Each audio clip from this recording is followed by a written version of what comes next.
दिवंगत अभिनेता सुशांत सिंह राजपूत के परिवार ने पटना की अदालत में सीबीआई से उन दस्तावेजों और सबूतों की मांग की है जिनके आधार पर सीबीआई ने इस साल मार्च के महीने में रिया चक्रवर्ती और अन्य को क्लीन चिट देते हुए क्लोजर रिपोर्ट दाखिल कर दी थी। सुशांत सिंह के पिता के सिंह ने रिया चक्रवर्ती, उनके परिवार के सदस्यों और सुशांत के स्टाफ के खिलाफ दर्ज मामले में सीबीआई ने इस साल की शुरुआत में मार्च में क्लोजर रिपोर्ट दाखिल की थी, जिसमें अभिनेत्री रिया चक्रवर्ती को आत्महत्या के लिए उकसाने, धोखाधड़ी, जालसाजी और अन्य आरोपों में क्लीन चिट दी गई थी। सुशांत का परिवार अभी भी सीबीआई की जांच और फिर से इस मामले में क्लोजर रिपोर्ट फाइल किए जाने के बाद संतुष्ट नहीं है। अभिनेता सुशांत सिंह राजपूत की मृत्यु के मामले में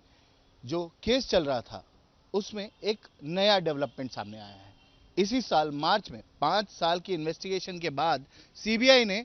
पटना कोर्ट में क्लोजर रिपोर्ट फाइल की थी। जो केस अभिनेता सुशांत सिंह राजपूत के पिता के सिंह ने रिया चक्रवर्ती, उनके परिवारजन और सुशांत के साथ काम करने वाले स्टाफ के खिलाफ किया था, जिसमें उन्होंने आरोप लगाया था कि उन्हें आत्महत्या के लिए प्रवृत्त किया गया, उनके पैसे को गबन किया गया, उनके साथ फ्रॉड हुआ, उनके साथ फोर्जरी हुई। इस पूरे मामले की इन्वेस्टिगेशन सीबीआई कर रही थी और सीबीआई ने इस मामले में इस साल मार्च में क्लोजर रिपोर्ट फाइल की और क्लोजर रिपोर्ट में यह कहा, सबको क्लीन चिट देते हुए कहा कि किसी तरीके का कोई फ्रॉड, फोर्जरी सामने नहीं आया है और उनकी मृत्यु में भी, सुशांत सिंह राजपूत की मृत्यु में भी किसी का रोल, उनकी आत्महत्या में किसी का रोल सामने नहीं आया। उनको आत्महत्या करने के लिए प्रवृत्त करने के मामले में भी किसी का रोल सामने नहीं आया। अब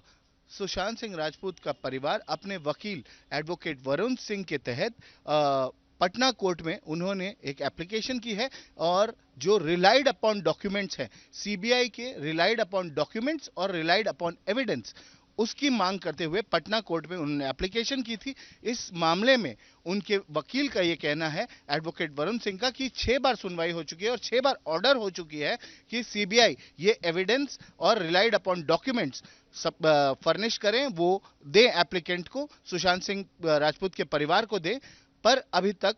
सीबीआई ने ये डॉक्यूमेंट्स और रिलाइड अपॉन एविडेंस कोर्ट के सामने नहीं रखा है। उनके वकील एडवोकेट वरुण सिंह का यह भी कहना है कि जब तक वो देखेंगे नहीं कि एविडेंस, जो रिलाइड अपॉन एविडेंस था, जिस सबूतों को देखते हुए, जिसका निर्धार रखते हुए, जिसका आधार रखते हुए ये क्लोजर रिपोर्ट फाइल की गई और सारे आरोपियों को क्लीन चिट दी गई, वो क्या सबूत थे, वो देखने के बाद ही वो कोर्ट में इस क्लोजर रिपोर्ट को चैलेंज करेंगे।